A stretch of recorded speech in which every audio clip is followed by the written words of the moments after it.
Greetings. What do you have on offer?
Farewell. Good luck.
Bloody hell.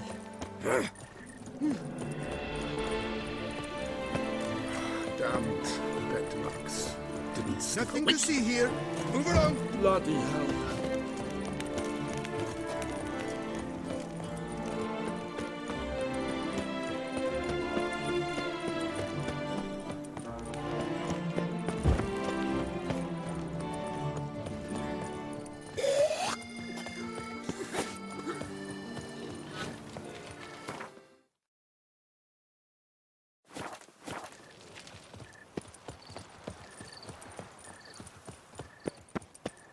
Learn some bleating culture, Greylocks.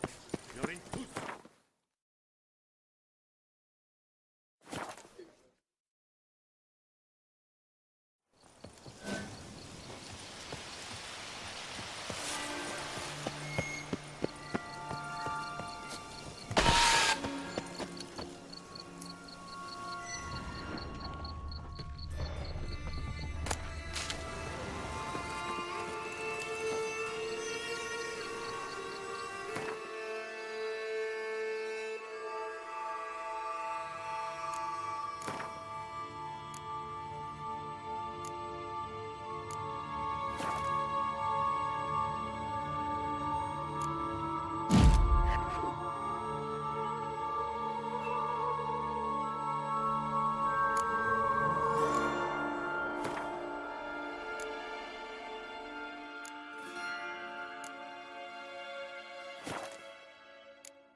Regis! Damn it. Locked. No way I got the place wrong. This is it. Gotta be. Gotta be another way in around here.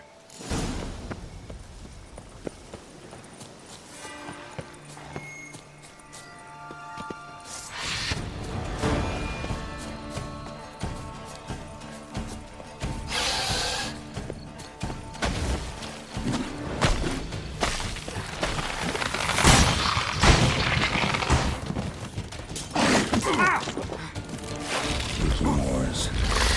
Victuals are plenty of them. Come close.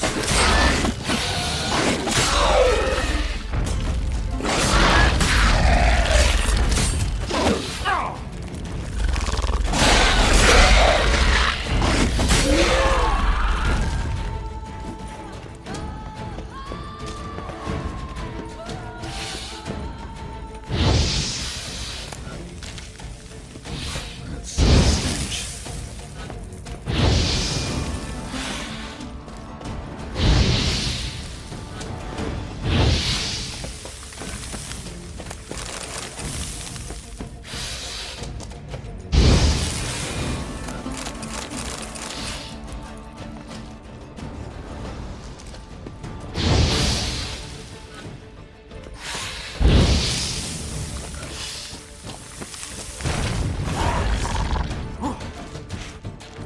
Come on.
Agreed to meet a vampire at a cemetery. How much more cliché can you get?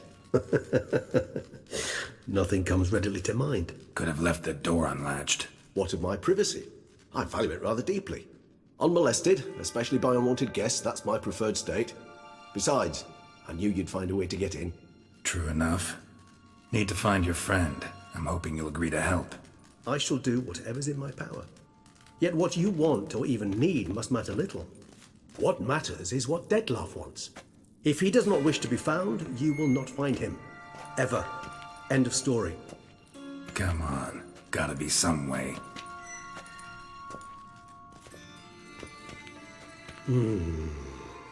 Vampires can evade detection by the senses, and no divination magic works on us. Even the most precise megascope would be useless. And this? Could this help? Wherever did you get that? Off one of the beast's victims, found by a bend in the river. Body was chopped in pieces. 3 of those pieces were hands. Hand with the ring seemed the odd one out. Abruxa had taken an interest in it.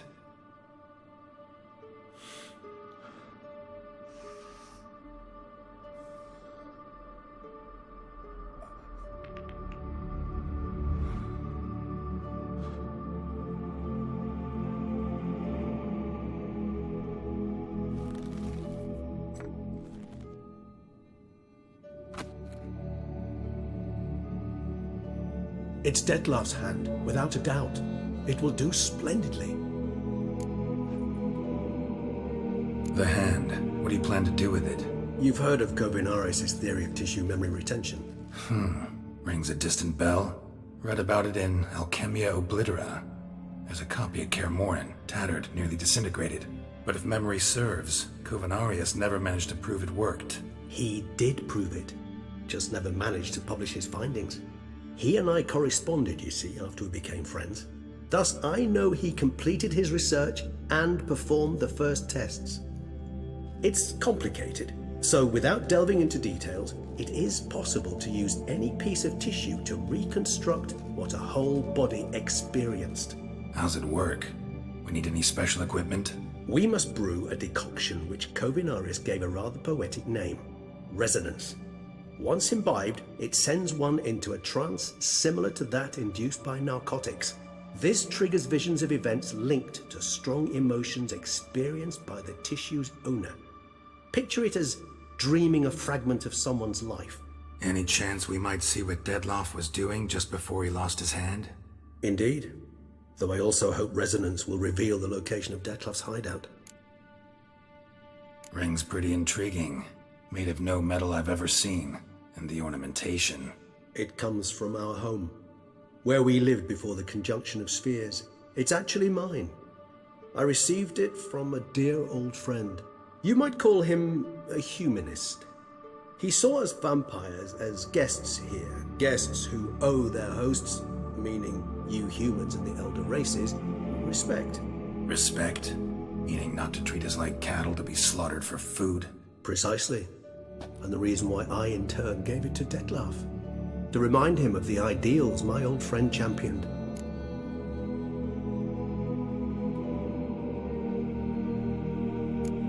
Can't you just summon Dettlaff? You're both hired vampires, there's gotta be a way. If I'm to be entirely candid, there is indeed one. But believe me, we will be better off never availing ourselves of it. It is a last resort. Absolutely. Last resort? The hell? Why? There is a being who can summon Dettlaff. Possesses the authority, even the power, to force him to appear in a given place. But the very act of contacting this being, well, it's akin to walking a slack line extended over a chasm filled with molten lava. An exercise as perilous to me as it would be to you. A risk I'm unwilling to take. I beg you, let's do it my way. It will be both quicker and easier. Kovinaris spent half his life proving his theory. Wild guess. Making a dose of resonance won't be easy. You guessed correctly. In addition to Dettlaff's tissue, we shall need a powerful occipital lobe stimulant. Effectively a poison, to make one susceptible to visions. Well, got a few ingredients to choose from. Unfortunately, all are pretty rare. There's Mamoon glands, but closest ones I know of are in Vizima. A spotted white saliva would also serve, but they were cold to extinction over a century ago. Could go with a kobold's eyes, but the creatures are sentient. Rather not gouge one's eyes out. Given that we lack the time to sleuth this out ourselves, permit me to summon some help.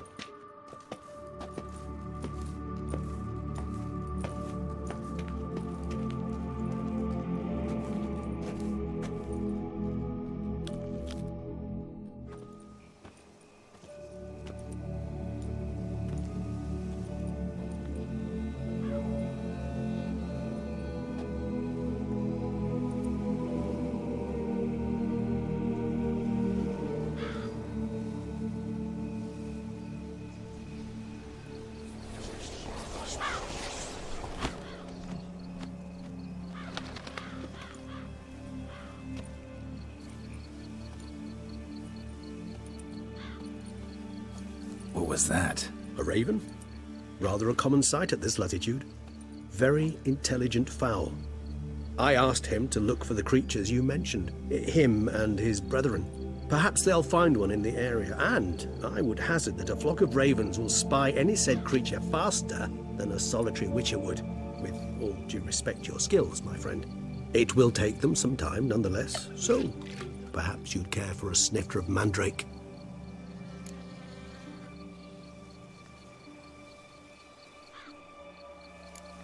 Not really in the mood for your concoctions, especially given how they make you say things you'd rather keep to yourself. Remember that aspect very well. Geralt of Rivia, do I detect a guilty conscience? Word is, only those ashamed of the truth seek to conceal it. Not about to fall for that. Forget it. Need a nap, and that's how I'm gonna use this time.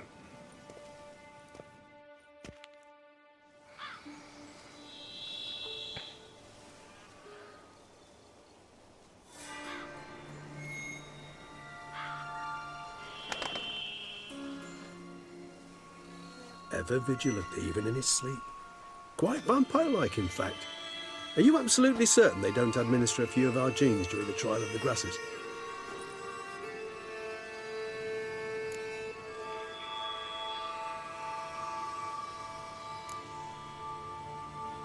Appreciate the compliment. Got something for me? You were right. No kobolds or mamoons for miles around. Knew it. Allow me to finish. You see, there's this spotted white.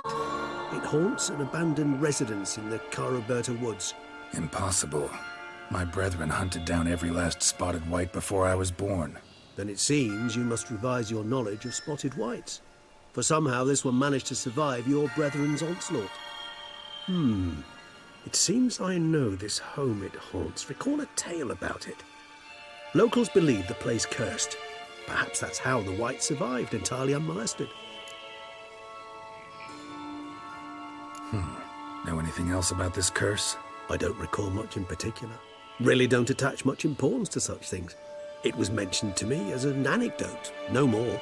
Come on, search your memory. Something, anything could be important. I believe it had a relation to hunger, or, perhaps greed, rapacity. Someone was punished for something. Textbook definition of a curse, pretty much. Sorry, Geralt, I try not to clutter my mind with the details of every far-fetched tale I happen to hear. What are your thoughts? A specimen of a species thought long extinct, and a curse, in one place. That a coincidence, or are they related? Ah, professional curiosity. Personally, I've nothing against you delving into this dilemma, but please remember we need the whites' saliva. Nothing beyond that. Whites rarely appear in the woods, even less likely to find them in abandoned human homes. They inhabit remote wildernesses, old abandoned cemeteries. What's your point? This might not be a spotted white after all. Your little helper might have made a mistake. I sincerely doubt it. Ravens are devilishly intelligent creatures, and they've highly developed observational skills. What exactly did they observe? The area around the estate, it's covered in spoons. Spoons? Spare me the skeptical smile. I'm but the bearer of this news. Or perhaps this spotted white is a hoarder. Or the spoons are somehow related to the curse. Let's do this.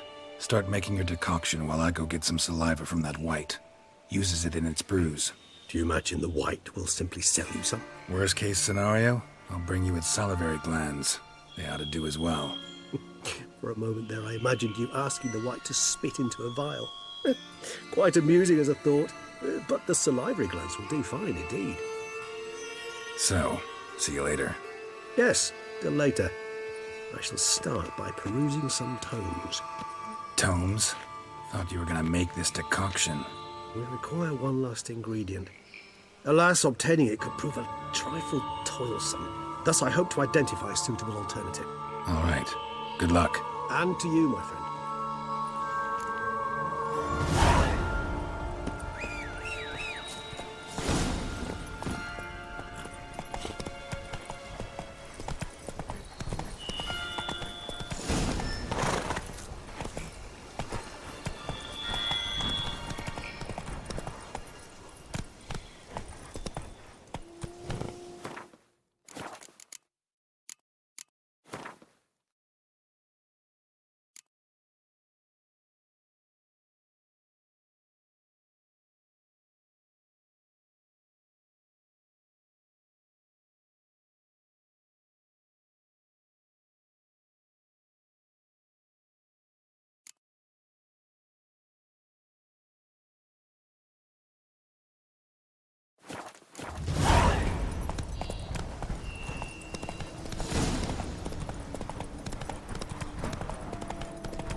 Dressing, bandages.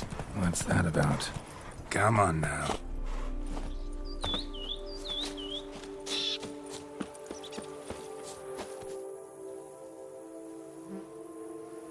The dressings, bandages, where did I put them? Forget it. Bandages won't do him any good. What? Oh, but he breathed still a moment ago. Breathed his last then. Bled to death. Legs broken. Femoral arteries ruptured. Wound like that, you're dead in minutes. Gods. What happened here exactly? I was rolling through, fully loaded, when I heard screams. This one crawled towards the road, then drooped to the ground, lost consciousness. I jumped down to help him, dress his wounds. Then you appeared. Pretty admirable stopping to help a stranger. Truthfully, when I saw him, I considered it might be an ambush. The thought entered my mind, I near decided to crack the whip. But to abandon a man in need?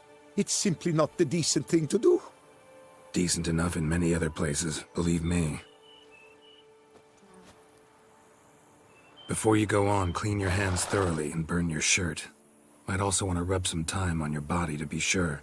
Smell of blood might attract ghouls otherwise. Who might you be, precisely? A witcher. Oh.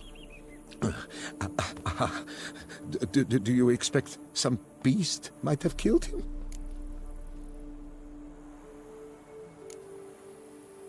See what we have here. Legs broken, but cause of death's the wound. Small but deep, edges unfrayed. Either a thrust weapon or a thick claw. Maybe a wyvern's. Tough to say, and... breastplate's unusual. Dented. And it's got a patina. An antiquity, I believe. I deal in these things, so... what's puzzling is... why did he don it? Not likely to learn that from him. Now to figure out where he came from. From that house, I'm assuming, but need to investigate. Got some work to do. So long. Wait, I will come with you.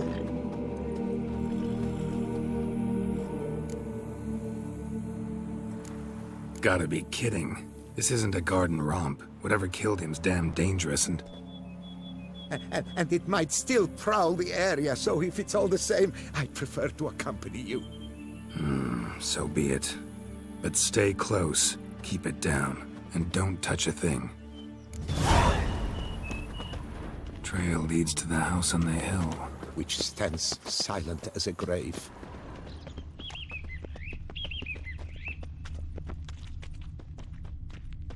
Must have been here he broke his legs. Fell while climbing over the wall. Trying to leave the property probably, after he didn't manage to open the gate. Gate's locked from the inside. Clearly been jostled though. Something tried to get out.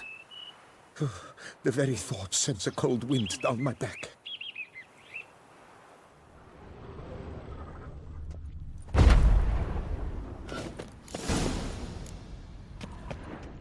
Damn it.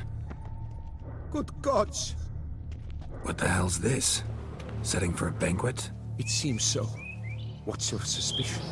Did none survive? Gods!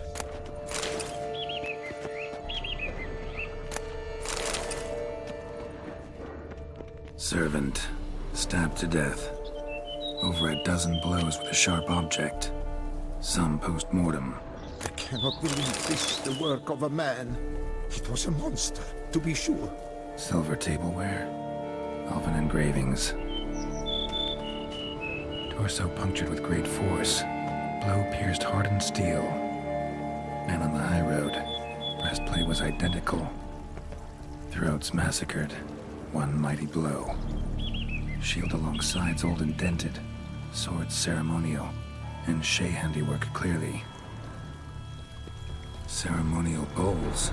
For little sacrifices. Of what? Please, do not say humans.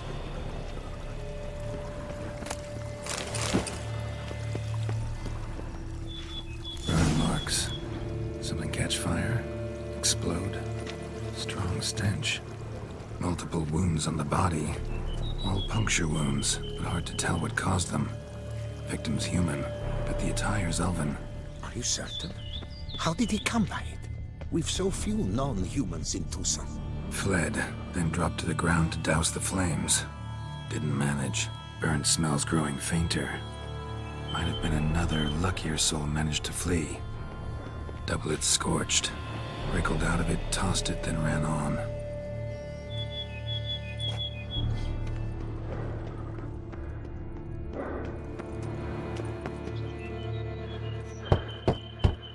Perhaps there's no one inside after... I know you're in there. Breathing's loud and clear. Open up. We mean you no harm.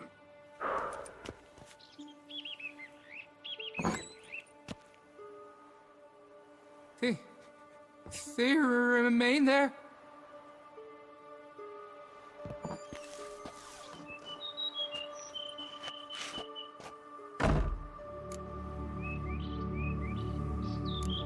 Listen, I'm a Witcher. I'm here to help you. But if that's gonna happen, you gotta answer some questions first. You mentioned them. Who do you mean? Those, I don't know what they were. Spirits. It all occurred of a sudden. We were staging a scene, the death of paying homage. There was a flash of light that blinded me completely. I heard cries, though saw nothing. Then felt my own robes were in flames. I broke and ran, threw off my doublet, leapt in here and shut and locked the door behind me. They pounded on the door. I thought they would get through. I thought I was done for, but in the end, it grew calm. Who are you exactly? Durant Faucher Plamondon de Safaran, Lord of these lands, and Chairman of the Society of Friends of the History of Tucson. We meet here annually to mark the anniversary of the Elfin Homage. But something like this, why, it's a first. So while reenacting a scene from the past, somehow, unintentionally, you summoned a specter, a Korgorath, or a tube, maybe. What? What now? Best thing? You gotta do it again, of course. Are you mad? Would you have this thing kill us? No, don't want it to kill anyone. Precisely why I gotta do my job. Summon it again, whatever it is, and tend to it once and for all. Durand, think I can reenact the pledge? The giving of homage, alone? It was a great, momentous event. The surrender of Tucson's last elfin king. You will need at least 3 individuals.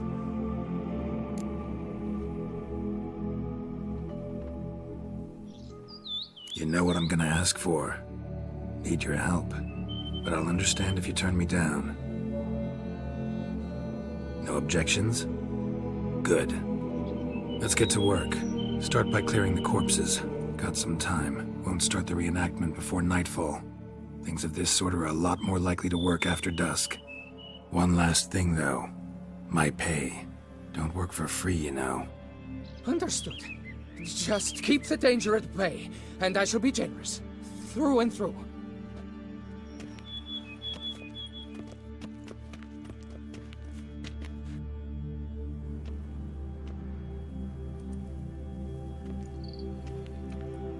I will stand, or rather, sit in for King Ludovic, upon the elfin throne, while you, Witcher, will play the Enche ruler, who we must don the costumes. All must be just right.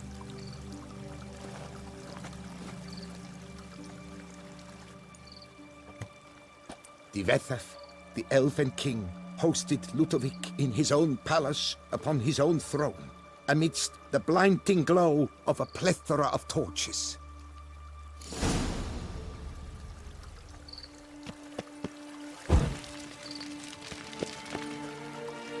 Don't interrupt.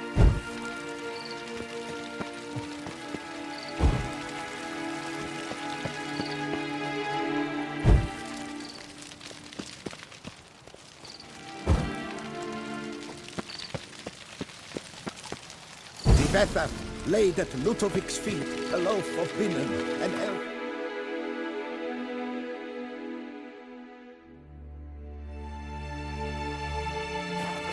Thus granting humans rule over seat-yielding lands.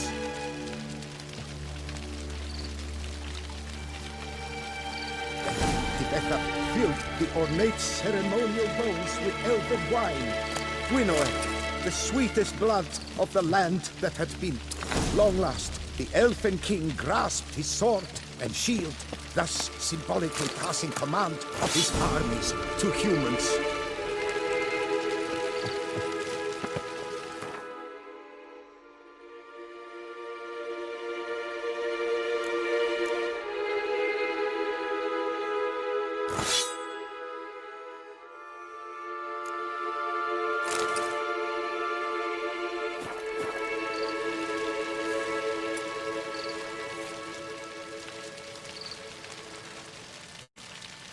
Elfin king, erect in his pride, Ludovic then spake. I accept your allegiance and shall return in 1 year's time to... Ah! Look! The statues! Impossible! God's mother! Not your lucky day.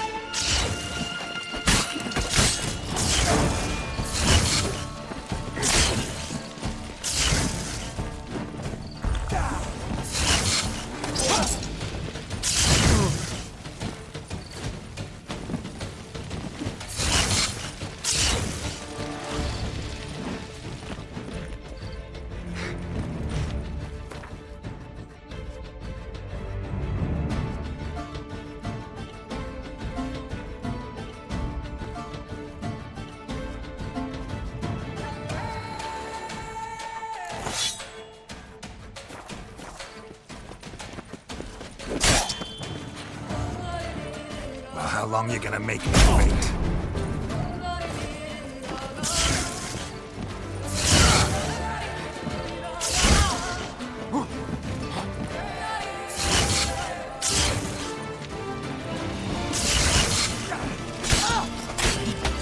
Let's end this.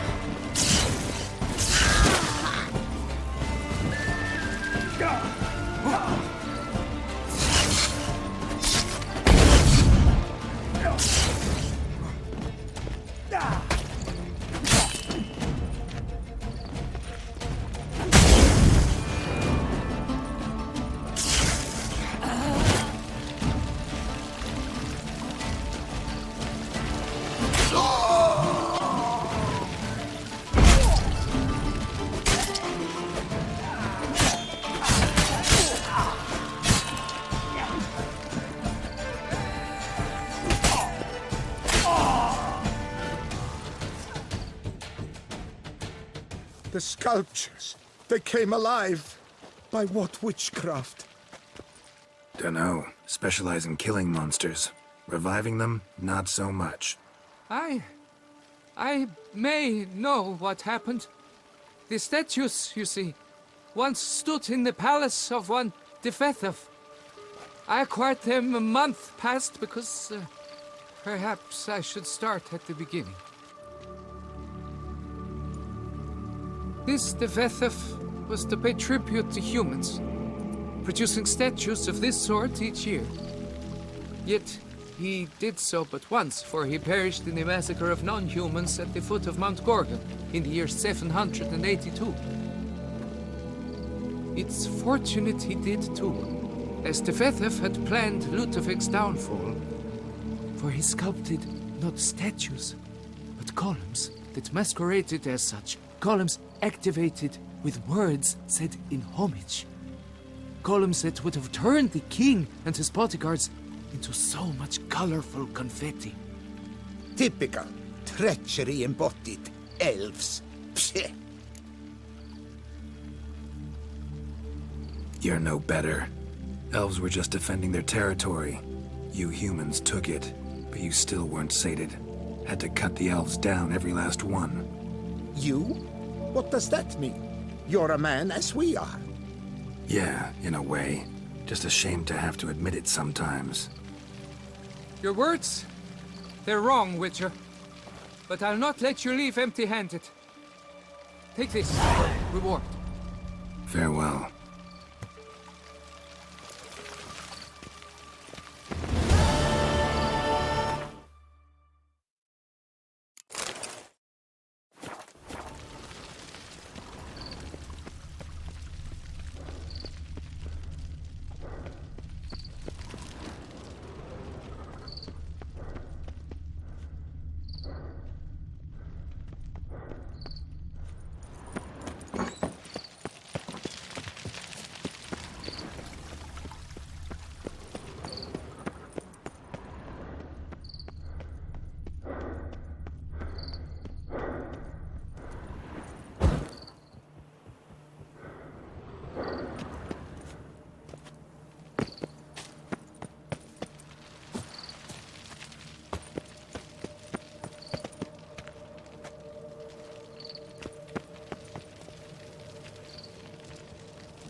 You do best to leave. Resume your path, master.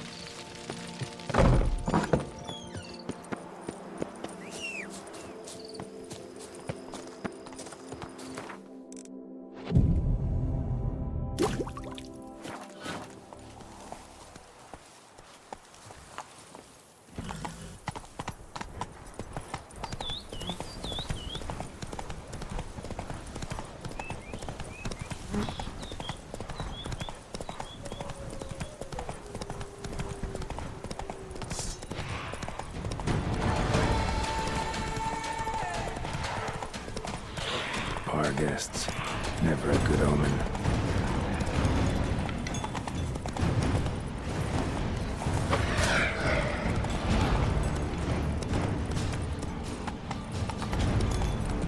Strange. Get a sense that the spoons are beating out some kind of rhythm. A message. Trying to tell me something.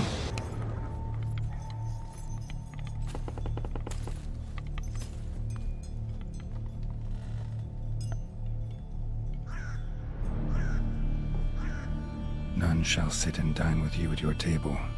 No spoon you have shall say to you, never again shall you wish to spy your reflection in the mirror. Sounds like a curse, all right.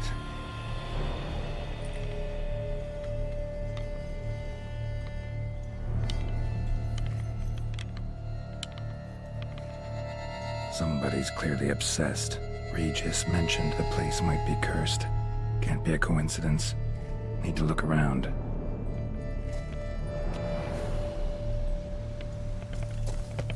What a pigsty. Need to search it thoroughly. Find a way to collect some white saliva.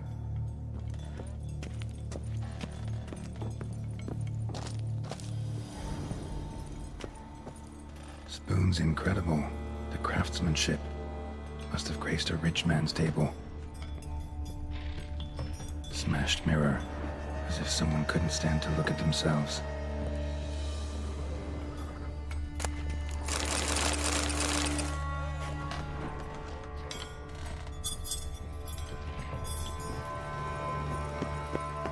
No spoon you have shall say to you. Whatever lives here treated that literally. Still searching for the right spoon. White's obsessed. A real collector. Thoroughbred. Spoon. Pretty ordinary. Maybe a little old. Skeletons. Doubt they came here willingly. This have anything to do with the curse? None shall sit and dine with you at your table. It'd make sense.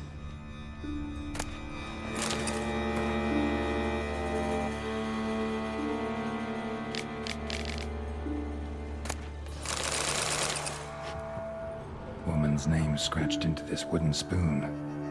Romantic. No claw or fang marks. Probably choked to death. Broken neck. Indentation in the skull's lateral surface. Smacked in the head with something heavy. Right arm bit right off. Teeth all knocked out. Somebody tried to force feed him. Another spoon. Yep, just as normal as the last one.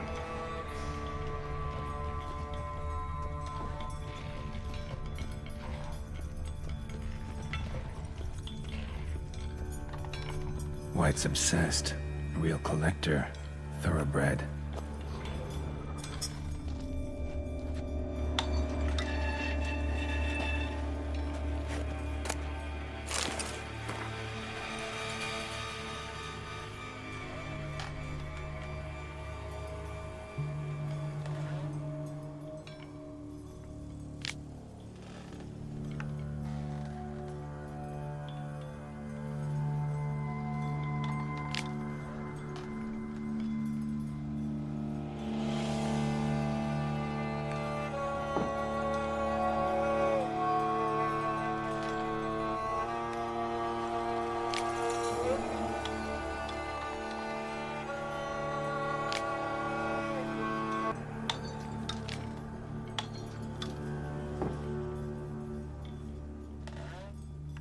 Poor girl. Realized she was changing into a monster. Recorded it in her diary. Poignant.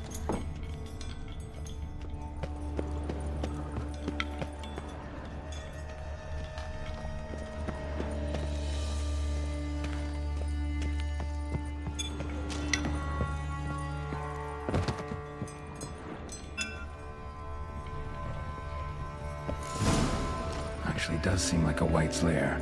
Bit atypical, but still. Cauldron should be somewhere around here.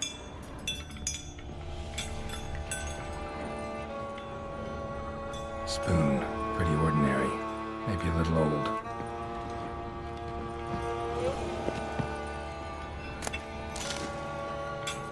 Another spoon. Yep, just as normal as the last one.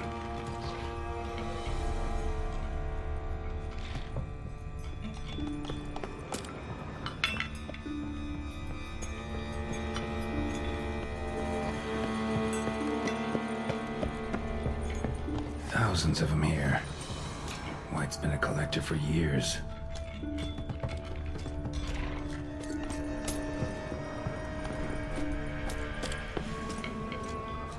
White's obsessed. Real collector. Thoroughbred.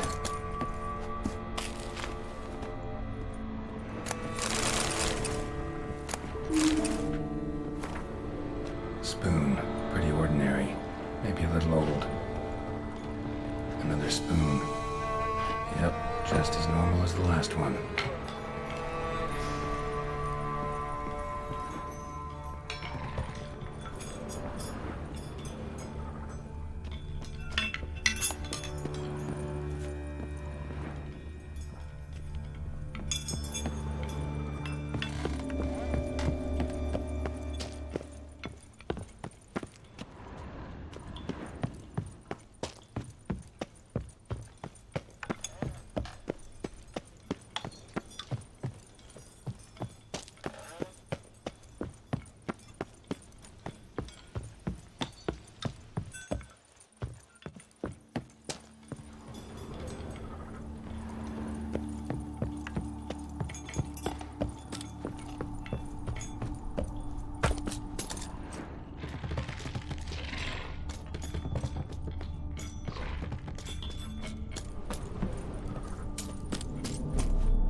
Looking for. White's not particularly tidy. Table's set. White, who lives here, is getting ready for some sort of feast. White that lives here, definitely afflicted by a curse, and it's been trying desperately to lift it. White's obsessed. Real collector. Thoroughbred. Table's set. White, who lives here, is getting ready for some sort of feast. Spoon. Pretty ordinary. Maybe a little old. Cauldron's empty, unfortunately. Regis needs some brew. Afraid he won't get that. No choice but to hide and wait for the saliva glands and their bearer. Need a spot that'll let me observe the cauldron.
I'm not gonna hurt you. Wanna help? I've seen the words of the curse on the walls. Think I know how to lift it.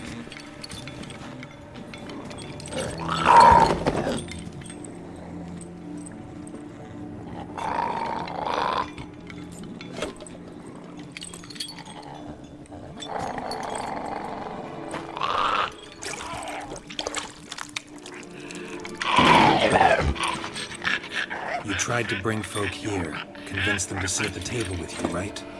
Well, I'm gonna be your guest now. Your willing guest.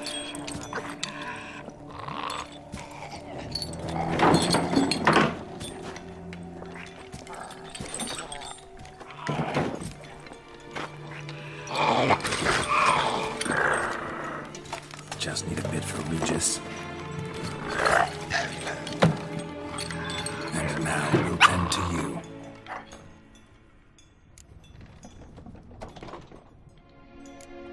Need to get this right. Words of the curse were, none shall sit and dine with you at your table. No spoon you have shall say to you, never again shall you wish to spy your reflection in the mirror.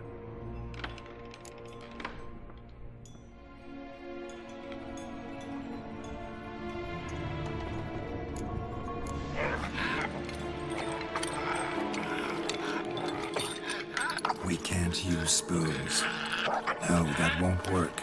You've been looking for a spoon that would feed you, but there's no such spoon. We need to eat without spoons.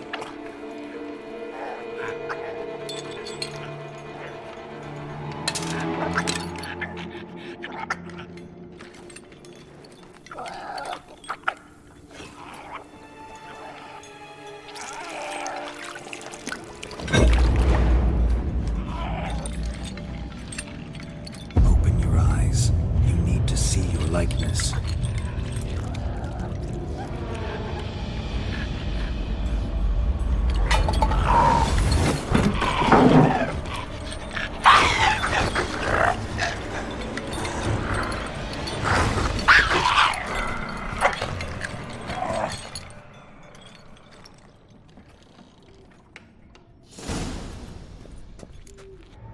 Think it worked.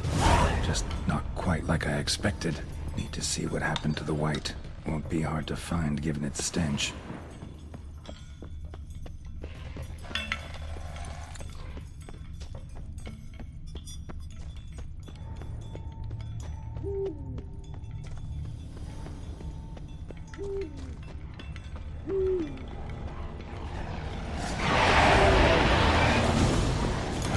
Well, how long are you gonna make me wait?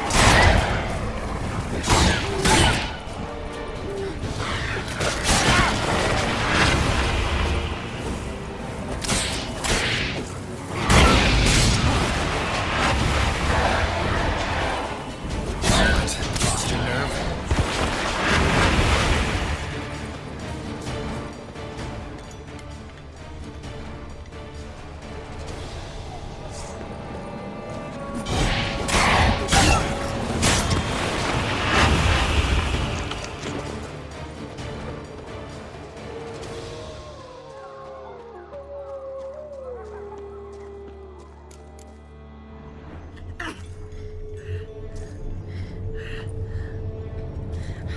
Shh, easy. Not gonna hurt you. Eat. I must eat.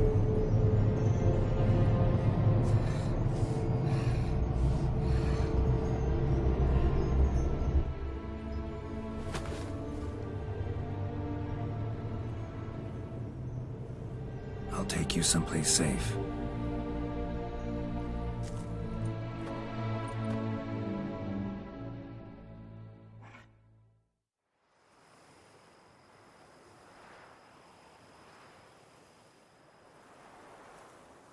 So I took her by the hand and led her here. Seemed the only sensible place for her. You did the right thing, sir. She should recover quickly here. Don't worry, sir. I shall see to everything. She is safe here and in good hands. She'll soon be back on her feet. Might actually take a while. She hadn't eaten anything in over 100 years when I found her. Horrid. Whatever brought this about? told me her story on the way here. Her name's Marlena. She was once the very beautiful and proud heiress to the Trastamara estate. One evening, when she was holding a banquet for friends, a beggar came to her gate seeking alms. He had a bowl and a spoon with him. He sat outside her fence and waited. I've heard of the custom. An ancient rite of hospitality that obliges one to give food and drink to such a guest lest he depart hungry. To neglect the custom is to bring great misfortune down upon oneself. Marlena didn't care a whit for the old customs. She drove the man off, saying she'd rather feed the leftovers from her feast to her dogs than to give the beggar anything. The beggar then broke his spoon, cast a curse. She was beautiful, so he said she'd never wish to look at herself in the mirror again. Since she adored feasts, he swore no one would ever wish to sit and dine with her. And as she even refused him the crumbs from her table, he swore she'd never find a spoon in the world that would sate her hunger. A harsh punishment. I imagine lifting the curse was hardly simple. Curses are tricky.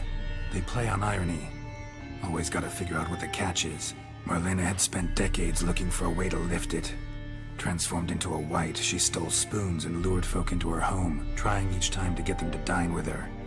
Didn't work. So what did? Someone had to sit down and share a meal with her, of their own free will. They had to eat without using spoons, and make her look at her reflection. That's it? That was all it required? Simplest solutions are sometimes the last that come to mind. Besides, when you're a wight, it's pretty damn hard to find willing human company for a feast. I imagine so. But, most importantly, it is now over. Please, don't worry. She will be in good hands here. Vineyard comes across as a place with a rich history. Know who owned it before me? Baron Rossel, who went bankrupt, forcing him to sell the estate to the Duchess. The Baron, in turn, had purchased it from Monsieur Bolius of the Headsman, a truly colorful man of Kedweni origin. He was actually a headsman? No, not him, but his great-great-great-great-grandfather. Indeed. Apparently, he was a common cut-purse who somehow secured for himself the post of ducal headsman in Beauclair. Went about his work with an exceptional penchant. They say he chopped off more heads than there are grapevines in the ducal vineyards. He never hesitated, not once. Never sliced unevenly, never botched a job. For his exemplary service, the Duke granted him a title and this estate. Monsieur Bolius, on the other hand, was an engineer in his younger years. Once retired, he settled here and took to producing wine. Sadly, misfortune struck and he lost his sense first of smell, then of taste. Additionally, he could not drink alcohol. His medic forbade it. Shame that. He gave up making wine? Not at all. He made even more of it. Began throwing wild balls to which he'd invite. Thanks. Gotta get back to my...